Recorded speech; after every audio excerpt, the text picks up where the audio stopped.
se está a assistir a este vídeo através do canal do YouTube, peço que ponham um gosto, subscrevam o meu canal, por favor. Carrega aí no canto inferior direito do ecrã, está aí uma seta, carrega aí, subscrevam o meu canal, por favor, e envie também o link do canal para outras pessoas, porque aqui falamos de psicanálise, e aqui a psicanálise é explicada e é aplicada, tá bom? Então, também para quem está no Facebook e também no Instagram, peço que ponham um gosto, partilhe a live, se assim desejar, e não esqueça de dizer aos seus amigos que aqui nós explicamos e aplicamos os princípios da psicanálise para termos uma vida mental, emocional mais saudável. Muito bem-vindo então esta noite. Temos já pessoas a entrar. A dona Sana Guerreiro já disse boa noite, professor e participantes. Muito bem, muito obrigado. Também o Paulino disse boa noite, amigo, e professor Luís, a todos os que vão chegar. Muito obrigado, meu querido. Ora bem, outras pessoas vão chegando, vão dizendo boa noite se assim desejarem, quer no Facebook, quer no Instagram. E vamos esta noite falar de projeção. Esta noite a coisa vai ser interessante, como é todas as noites, mas hoje será especialmente interessante e falaremos deste processo psicológico e psíquico, emocional, que é a projeção. Também quem ainda bem não chegou, boa noite, professor, e a quem assiste. Muito bem. Bem, vamos então esta noite entrar já no nosso tema e vamos falar do processo de projeção. Eu teimo em dizer que nós temos muita sabedoria nos textos chamados clássicos e também nos textos chamados sagrados. Podemos fazer uma divisão. Os textos clássicos, das culturas clássicas, grega e romana, e também, principalmente, mas também textos de natureza sagrada, que são os textos oriundos da cultura judaica, também da cultura judaico-cristã, e que têm ensinamentos que são coisas poderosíssimas para abrir o nosso entendimento. Às vezes as pessoas não leem os textos sagrados porque simplesmente não os entendem e talvez quando os ouviram explicações que não faziam qualquer sentido. Mas vamos então, hoje eu vou ler, também o nosso querido amigo Diogo Sousa chegou, boa noite amigo professor Luís, cá estamos, Diogo Sousa e a esposa Meninha, muito bem, ora vamos a isto. Ouça bem o que diz aqui este texto, no livro do Levítico, acerca de um bode, chamado bode emissário, ou, no nosso vernáculo, passou a ser chamado o bode expiatório. Você já ouviu a expressão bode expiatório? Okay? O bode expiatório é alguém que acaba por sofrer as culpas de outra pessoa culpada, sendo ele inocente, considerado o mau da fita. Muito bem. Está na Bíblia. Levítico 16 diz assim: porá ambas as mãos sobre a cabeça do bode vivo, e sobre ele declarará todas as iniquidades dos filhos de Israel e todas as suas rebeldias, segundo todos os seus pecados, fazendo-os assim cair, fazendo as rebeldias e os pecados do povo, fazendo-os cair sobre a cabeça do bode. Projeção. E o enviará, o sacerdote enviará ao deserto, o bode, pela mão de um homem designado para isso. Ora, veja bem, junta-se o povo, uma comunidade, escolhe-se um bode, o sacerdote põe as mãos em cima da cabeça do bode e, ao fazer esse ritual, faz uma projeção. Projeta sobre o bode todas as rebeldias, indecências, iniquidades, pecados do povo, ficam declarados, transmitidos e projetados para aquele bode. O bode depois é tomado e é enviado para o deserto, o bode emissário, e morrerá.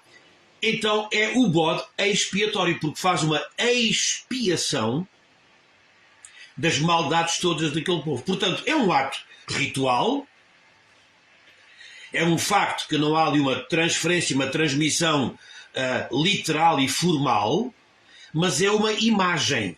É uma imagem, é uma metáfora de uma projeção, de modo que todas as maldades e rebeldias daquela comunidade acabavam por ficar agora sobre aquele bode e o bode passava a ser o mal da fita e as pessoas ficavam aliviadas dos seus sentimentos de culpa, de transgressão e por aí afora.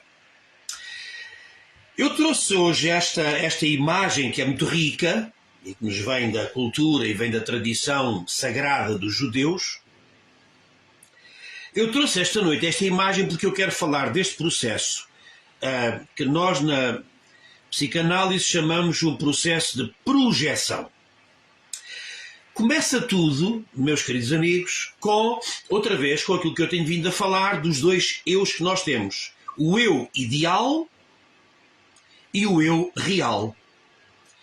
É de tal forma a tensão entre o eu ideal e o eu real que outro psiquiatra e também psicanalista, Carl Jung, que foi de resto amigo de Freud, Carl Jung disse que nós usamos dois mecanismos, ele chamou dois arquétipos, o da sombra e o da persona. Eu explico. Dizia Jung, quando nós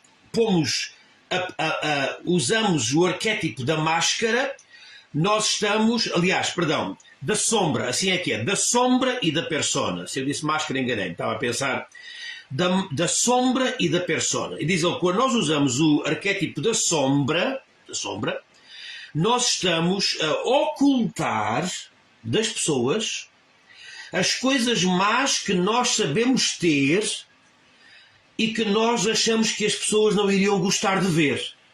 É o arquétipo, a atitude da sombra. Depois, a atitude da persona.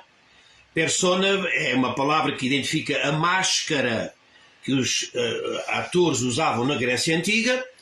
E a persona é outra coisa. Enquanto a máscara esconde o que de mal a pessoa tem e que acha que os outros não gostavam de ver, a persona é quando a pessoa mostra aos outros uma imagem que porventura nem sequer é verdadeira de si mesmo, uma máscara, projeta uma imagem boa que ele acha que as outras pessoas vão gostar.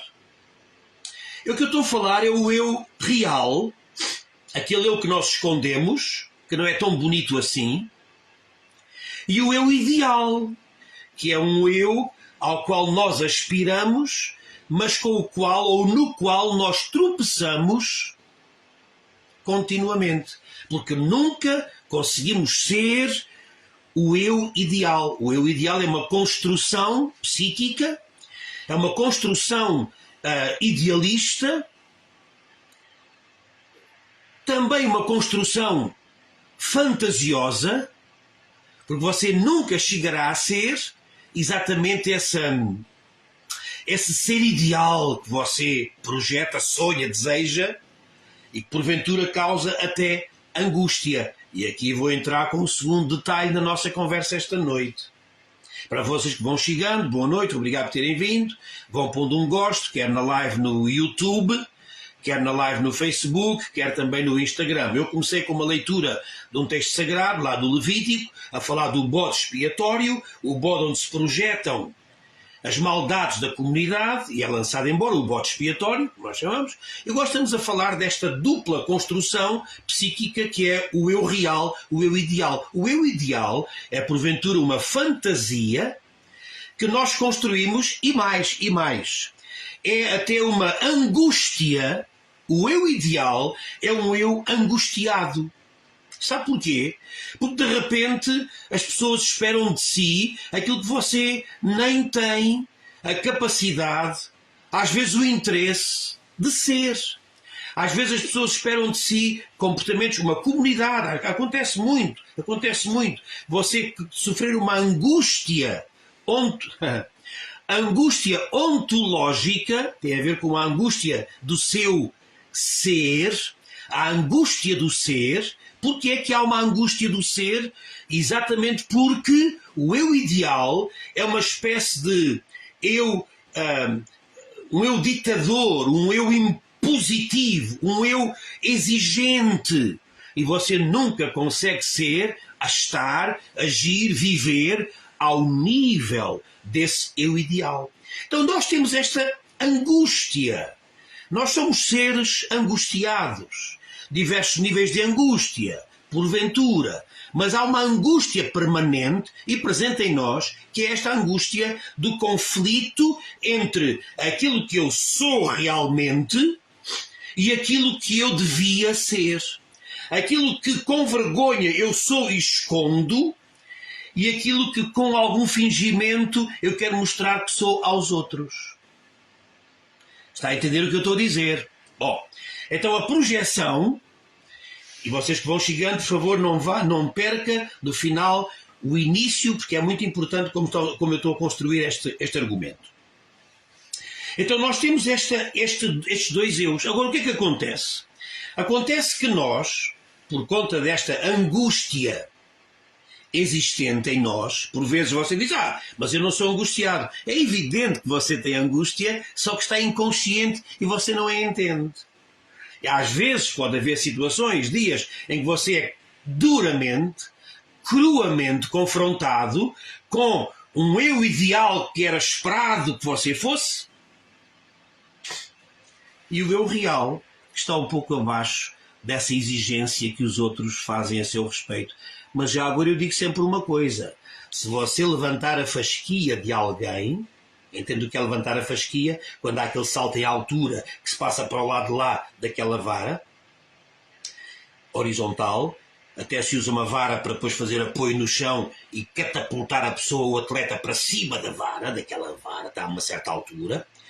E eu sempre digo, se você levanta a fasquia ou levanta a vara dos outros, não se esqueça você também de ser bom no salto em altura. Não entendeu? Eu vou repetir. Se você levanta a fasquia dos outros, não se esqueça de ser também bom você no salto em altura. Que é como quem diz, você às vezes exige dos outros aquilo que você nem para você próprio exige. E isso tem um nome.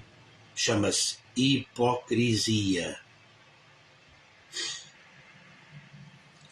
Então há este conflito permanente da angústia que há em nós por conta dos conteúdos psíquicos com os quais nós, não conseguindo lidar, nós tentamos não só recalcar, como eu tenho vindo a dizer, mas também projetar, lançar para cima dos outros. De resto, é como no texto que eu li do Levítico 11. Do Levítico 16, perdão. No versículo 21, o sacerdote punha as mãos sobre a cabeça do bode num ato de projeção das culpas da comunidade para cima daquele animal. Bem, no Instagram estamos com participações, muito obrigado por quem está a assistir, e o Wellington diz, uau, magnífico mestre, muito obrigado meu querido, obrigado pelo feedback. Bom, entretanto, o que é que nós estamos a falar? É importante entender que há esta angústia permanente, que às vezes se revela através de atitudes, procedimentos, palavras, sentimentos que você tem, que não são mais do que uma projeção, uma expressão, digo, desta angústia interior, deste conflito permanente entre o eu real e o eu ideal. Agora, o que é que acontece quando nós não conseguimos lidar com as coisas negras e más do nosso eu ideal, do nosso eu real? Sabe o que é que você faz? Faz o que acontece aqui no Levítico 16. Você vai encontrar alguém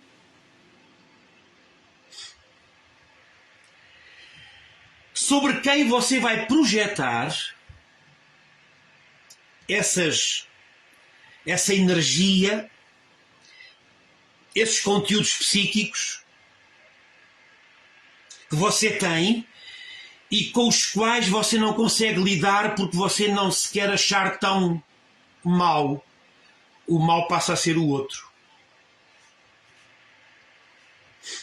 Por exemplo, se alguém, acontece muito com alguns homens, um ciúme doentio com a sua namorada ou com a sua esposa, um ciúme doentio, porque tem muito medo, pavor, que ela o atrair. Sabe o que acontece muitas vezes? A projeção desse medo é um conteúdo psíquico, uma angústia. A projeção dessa angústia sobre outra pessoa, que nem dá razão para tal, é afinal de contas o quê? A projeção de um desejo recalcado que a própria pessoa tem. A questão já não é tanto o ciúme da namorada ou da esposa por conta de alguma possibilidade de infidelidade dela, mas é porque o sujeito tem um coração cheio de conteúdos ligados com esse sentimento e como não consegue admitir, tratar, regular, dirigir o seu inconsciente a esses conteúdos, projeta esse procedimento, essa vontade sobre a outra pessoa. Acontece a mesma coisa com, por exemplo, o racismo. O que é que acontece com pessoas que são racistas? São pessoas que não conseguem ter uma harmonia, uma aceitação das suas próprias diferenças, porque nós somos todos diferentes cá dentro. Somos vários eus. Não há só um eu. Há vários eus. Durante o dia são vários os nossos eus. Quanto mais durante a semana, quanto mais durante o mês, quanto mais durante um ano. São vários os eus que nos habitam. E o que é que acontece? Quando eu não consigo lidar, harmonizar, quando eu não consigo fazer as pazes com os diversos eus que há em mim, eu tendo a fazer do racismo, da diferença, da xenofobia, da diferença do outro, eu projeto a minha incapacidade de lidar com a minha diferença noutra pessoa que é diferente e que eu rotulo como diferente. Basicamente, o racismo significa menorizar, desprezar, desvalorizar a identidade de uma pessoa que é diferente dele mesmo. Está a perceber o que eu estou a dizer? É um processo, é uma projeção também. Há pessoas que têm um discurso tão amargo, tão violento, por exemplo, contra a homofobia, contra a homossexualidade, por exemplo, que se tornam homofóbicos. Eu não vou agora aqui, eu não quero pôr aqui juízo de valor. O que eu estou a falar hoje, eu estou a dar uma aula que tem a ver com a projeção como fenómeno psíquico que é estudado na psicanálise. Às vezes há pessoas com raiva. E acontece o oposto também. Acontece de pessoas, por exemplo, homossexuais, raiva contra os heterossexuais e vice-versa. Sabe o que é isso? É uma projeção. A raiva que o homossexual tem contra o heterossexual é porque, no fundo, ele não consegue lidar com um conflito interior que tem a ver com uma não aceitação da sua própria escolha. Acontece nos dois sentidos. O que eu estou a dizer hoje é que nós somos muito mais, nós projetamos muito mais do que aquilo que nós pensamos. Uma coisa é eu não concordar, rejeitar um comportamento. Outra coisa é eu ter uma raiva e ter uma agressividade, uma violência, quase um desejo de morte contra o outro que é diferente. E aqui está o problema. E já agora, por falar em desejo de morte, acontece muitas vezes que nós próprios acabamos por projetar em outras pessoas a intenção delas em chamada a pulsão da morte, em linguagem psicanalítica. A pulsão da morte é tudo. Quando eu estou a falar em morte, não estou a falar em morte física. A morte no sentido psicológico do termo. A pulsão da morte é tudo aquilo que em nós nos impulsiona para a destruição. E há a pulsão da vida, que nos impulsiona para a manutenção e a preservação de uma vida boa. Mas a pulsão da morte é tudo aquilo que é destrutivo. Há pessoas que acham que os outros são destrutivos, os outros não prestam para nada, os outros são agentes do mal. Sabe porquê? Porque a pessoa não consegue lidar muitas vezes com um conteúdo recalcado de morte que a pessoa tem dentro dela. Às vezes vontade de exercer violência, agressividade, às vezes vontade de esganar a outra pessoa, e a pessoa com a projeção diz que ela, a outra pessoa, é que é violenta, é que é agressiva, é que é ameaçadora, é que é perigosa. Percebe o que eu estou a dizer? Espero que aquilo que está a ouvir aqui no Facebook e aqui no Instagram esteja a entender tudo o que eu estou a dizer. O que é o bode expiatório? É a pessoa responsabilizada por algo que não fez e que acaba por levar as culpas da outra pessoa, que afinal de contas ela sim é culpada. Mas isto acontece também com terceiros, pondo um terceiro aqui na confusão. Eu vou baralhar mais o caso ainda. Uma coisa é eu, neste mecanismo de projeção, eu não consigo lidar com um conteúdo psíquico negativo que me dá vergonha, que me descredibiliza, que me minimiza, que me apouca, que me destrói, que me minimiza. Eu posso, ao não lidar com isso, eu posso colocar tudo isso e transportar para outra pessoa. Ela é que é má. Ela é que... Ela. É ele, é ela. Mas depois também acontece com um terceiro. Sabe que pode acontecer isto? Sabe que pode acontecer você ter um recalque que você não admite. Você não admite que tem, ou não lhe convém admitir que tenha com alguém.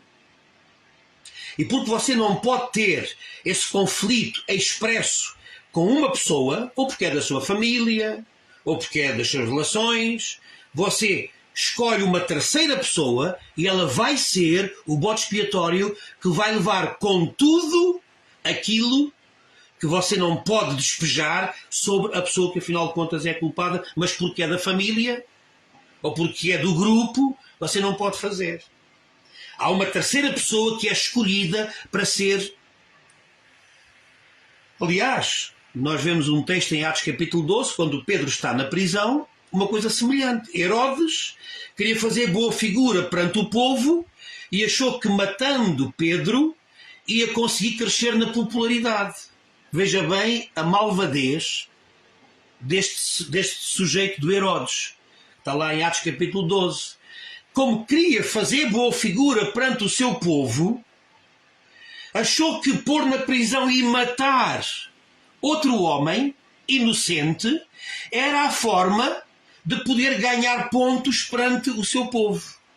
Há gente por aí que, para não perder pontos perante alguém do grupo ou da família, quando essa pessoa do grupo ou da família seria a pessoa, de facto, sobre a qual nem sequer é projetar, é sobre a qual trazer alguns conteúdos, a pessoa é poupada e o desgraçado do terceiro, que chegou para ver a bola, acaba por ser apanhado nesta teia de aranha e acaba por ser o bode expiatório.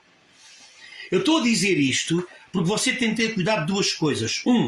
Você nunca ser um praticante da projeção. Não ponha as suas culpas em cima de mais ninguém, por favor. Chega de culpas, chega de arranjar culpas, desculpas e culpados. Não ponha sobre ninguém, não projete sobre ninguém os seus próprios conteúdos psíquicos de difícil convivência ou resolução. E depois também não escolha um terceiro vítima de uma situação às vezes doentia que você não consegue lidar, com a qual não consegue tratar. Você acaba por absolver um culpado, às vezes, e acaba por culpar um inocente. Você acha que isso é coisa de uma pessoa de caráter? Você acha que isso é coisa de uma pessoa de bem? Quando você absolve o culpado e culpa o inocente por conta de um projeto de projeção já triangular. Há um sociólogo do século passado, francês, René Girard, e num livro chamado O Bode Expiatório, René Girard fala sobre o mecanismo sacrificial. É exatamente o que eu estou a falar. E diz ele que esse mecanismo sacrificial é ele que se deve, do ponto de vista histórico e do ponto de vista psicológico, os fenómenos de violência coletiva que nós vivemos hoje. Toda a violência assenta neste processo medonho que é o processo do bode expiatório, o processo da projeção. Toda a violência tem sempre imanente, adjacente, o fenómeno psíquico e psicológico do bode expiatório. Nós fazemos outra coisa ainda, vou já terminar, para fazer mais uma leitura aqui do Evangelho de Mateus. Fazemos outra coisa ainda. A nossa maldade é tanta que nós começamos a projetar sobre os outros as nossas coisas negativas e sobre nós introjetamos. É ao contrário, projetar para fora, introjetar para dentro. Eu vou repetir. Nós projetamos sobre os outros os nossos conteúdos psíquicos negativos e com os quais não conseguimos ter paz nem ter harmonia porque nos achamos, porque nos envergonham. Nós fazemos a projeção dessas coisas más nos outros, eles é que têm, e depois nós introjetamos em nós coisas boas dos outros que porventura nós nem temos.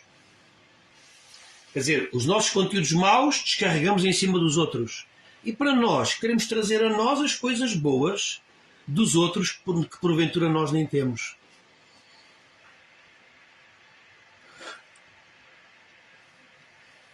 Podia falar mais um pouquinho, mas acho que chega.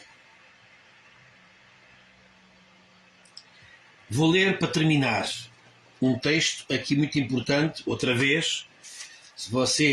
O problema com os textos clássicos e os textos sagrados é que você não deixa que os textos o leiam a si.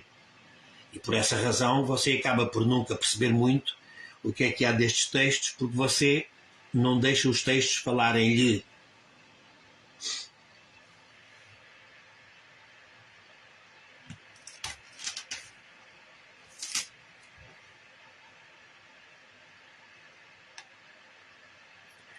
Diz o Mateus capítulo 7, fala aqui acerca da trave e do argueiro. Diz então assim: porque é que andas a querer tomar conta, a querer corrigir? Eu vou-te fazer uma paráfrase do que lá diz. Porque é que andas a querer corrigir o cisco? O argueiro. O argueiro é uma coisa pequenina. Imagina-se um cisco, uma pequena poeirazinha, uma coisa pequena, né? Imagina-se uma farripa de madeira pequenina aqui que está no olho. Diz assim: porque é que tu andas a querer tratar da pequena farripa de madeira que está no olho do outro e não olhas para a trave que está no teu?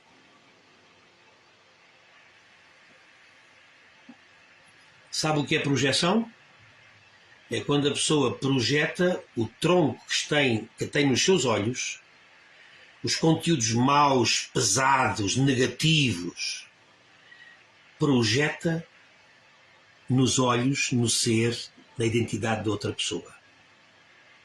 Você vê alguns defeitos em pessoas que são os seus, projetados noutra pessoa. É o tronco do seu olho que faz uma imagem de um cisco no olho da outra pessoa. Minha pergunta que eu faço para terminar é esta: você já fez alguma vez projeção? Você já alguma vez agiu desta forma?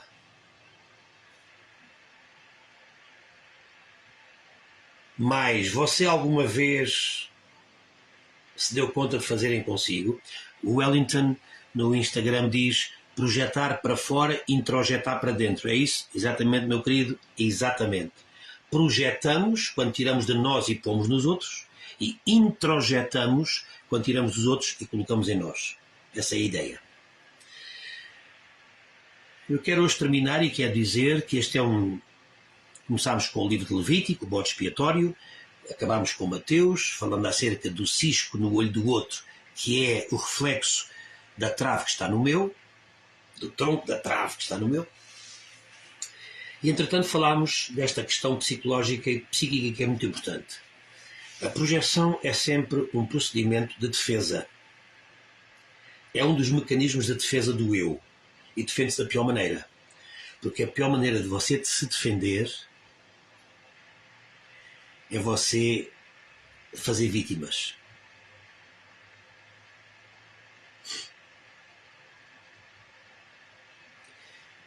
Não tinha pensado dizer isto, mas cai bem. E termina bem. A pior forma de você se defender é fazer de alguém uma vítima.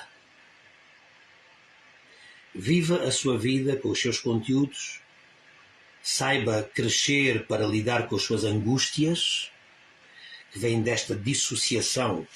Também dissociação é o contrário de associação. Associar e dissociar. Há uma dissociação que nós vivemos, que é no nosso interior o eu real e o eu ideal. É uma coisa que nós temos, isso é algo que nós temos de crescer para com ele lidar. Também crescermos interiormente, emocionalmente, espiritualmente, para termos cada vez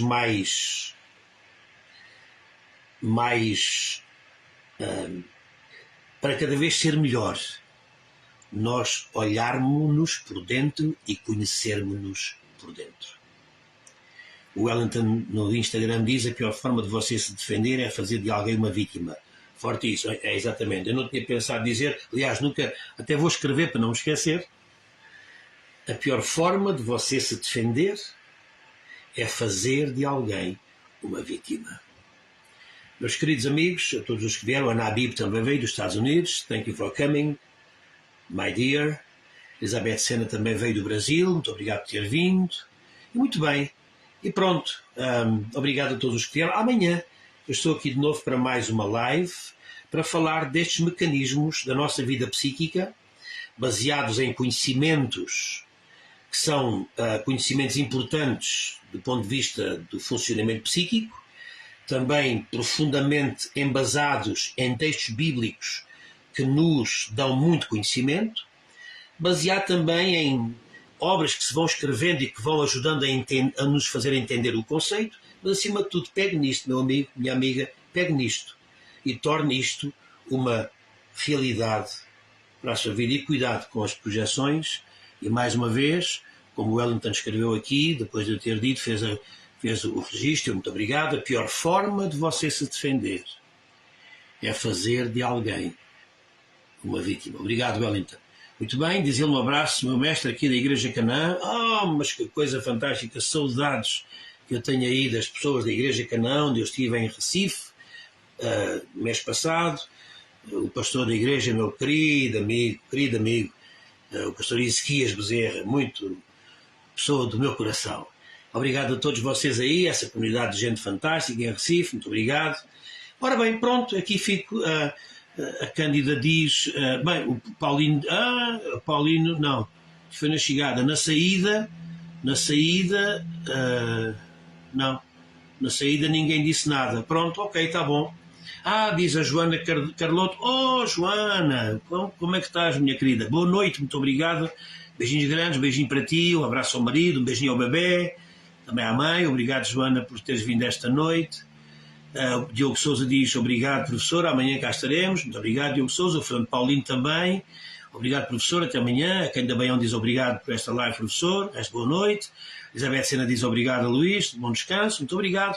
Então obrigado a todos, tá bom? Obrigado por terem vindo, e não esqueçam de uma coisa, não esqueçam de partilhar esta live, quer no Instagram, quer no Facebook e também no YouTube. Ponham um gosto, subscreva o canal e partilhe este conteúdo. Até amanhã. Falaremos amanhã de mais outro tema. Um abraço a todos. Obrigado.